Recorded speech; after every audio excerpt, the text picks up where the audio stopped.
रावलपिंडी में Toshakhana 2 reference special जज central को भिजवा दिया गया है।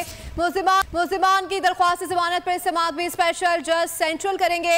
रेफरेंस की समाअत कल सुबह के लिए मुकर्रर कर ली गई है। तरमीम के बाद रेफरेंस की समाअत मेरे दायरा इख्तियार में नहीं है। अपडेट करें आपको इस हवाले से। मुल्जिमान की दरख्वास्त जमानत पर समाअत भी स्पेशल जज सेंट्रल में दरख्वास्त भिजवा दी गई है। इस हवाले से मजीद जानते हैं नुमाइंदा बोल न्यूज़ इसरार खान से। जी इसरार खान, बताइएगा क्या डिटेल्स आ रही हैं?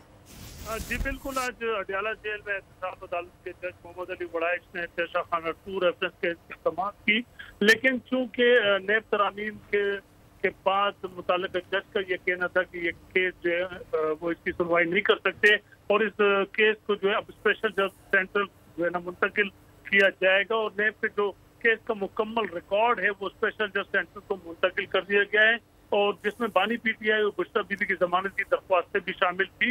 एहतसाब अदालत ने स्पेशल जज सेंट्रल को ये पूरा केस जो है ना जो कि तोशाखाना 2 केस कहलाता है ये मुंतकिल कर दिया है और कल सुबह जो है इसकी समाअत रखी गई है, जिसके बाद जो है मौजूदा रेफरेंस जो है अदालत कहना ये था कि मौजूदा जो रेफरेंस है वो अदालत के दायरे अख्तियार में नहीं आता। नए कानून के मुताबिक ये रेफरेंस काबिल समाअत नहीं, केस करप्शन एक्ट का में बनता है और मेरी नज़र में ये जुर्म नहीं बनता, ये कहना था मौजूद अदालत का।